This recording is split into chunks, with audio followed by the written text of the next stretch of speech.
that you go back to the entirety of the Bible and judge by all. Really needs to even talk about that. We need to know that maybe to the gospel. But I'll give you an example. To go to the gospel. Yes. Does this? And in gospel, I find Yes. do you know what's really interesting with this? My dear, listen. Otherwise, this conversation ends. Because you need me, we don't need you. Where in that verse? Where in that verse does it say? Where in that verse does it say that the Christians go back and judge by the entirety of the Bible? No, oh, you didn't, did you? Okay, good. So therefore, right?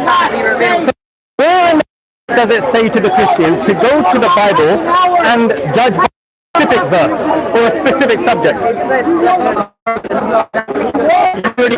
that the verse is not telling the Christians to go back to the entire Bible. I said that it's telling us to go to the And unless you're going to simply, going in the whole Bible thing, we're not even having that discussion.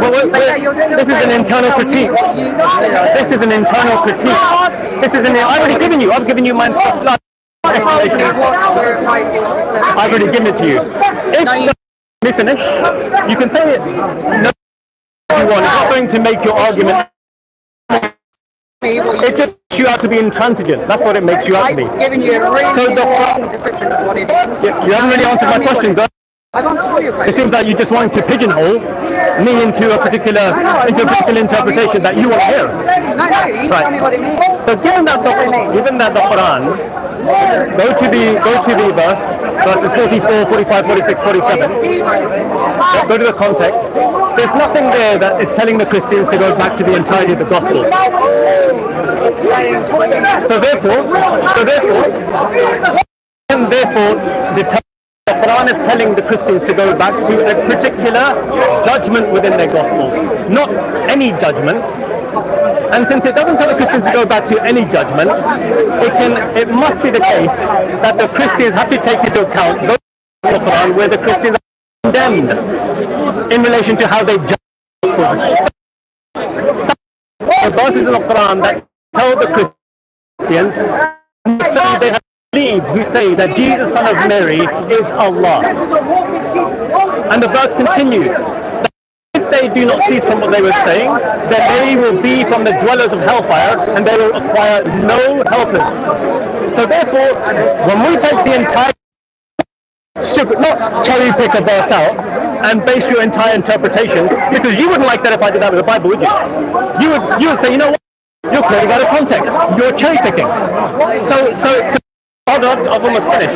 So what did Jesus say? He said, you hypocrites, take the mote out of your own eye before you take the little needle out of his eye. So you're being because at least take the entirety of the Quran. Now I'm not reconciling the Quran tells the Christians that they're going to be in hellfire if they worship the Trinity, and which is clearly saying that Christians need to judge by the entire, not like a pick and mix, but to a particular verse. Okay. So let's read the verse again. The people of the gospel are judged by what Allah has revealed therein.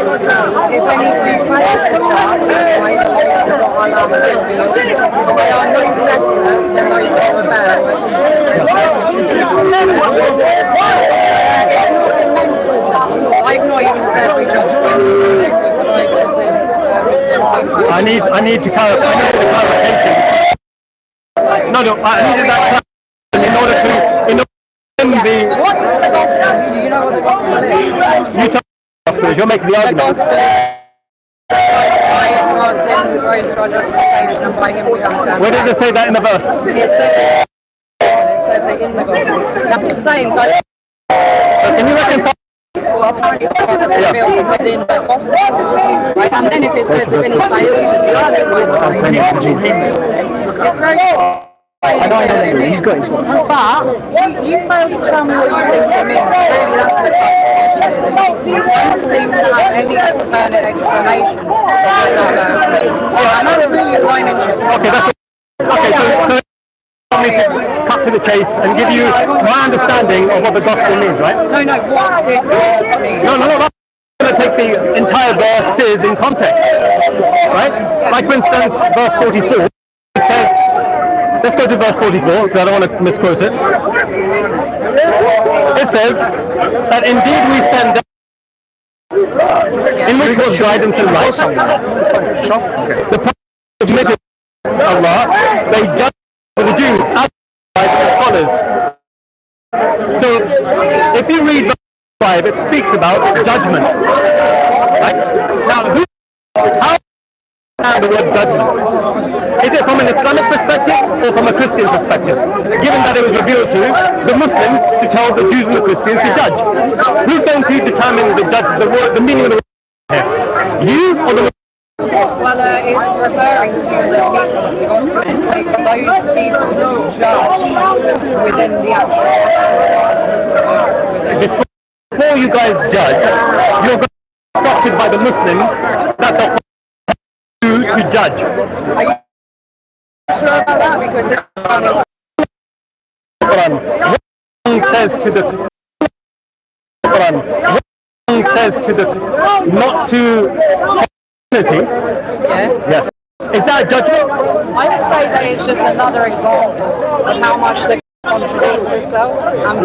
Let me repeat that. Let me repeat it one more time. It's a contradiction, my dear. Because on the one hand, it upholds the authority of the previous revelation. On the other hand, it destroys the message of the previous revelation.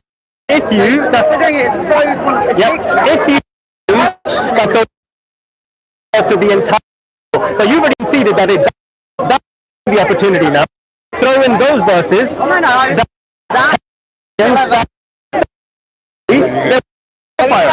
So you. Well, let me finish. So you with that. You have to deal with that. This particular verse that we focus on is referring to the gospel. Are you cherry picking? Are you? What Allah has revealed. Are you cherry?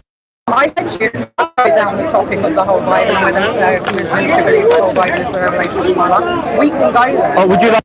About this, 100%. Okay. It's about the revelation. It names the Torah. Hamza, can I just say something really quickly? Sorry, Matt, can I really quickly? Okay. Yes. One of the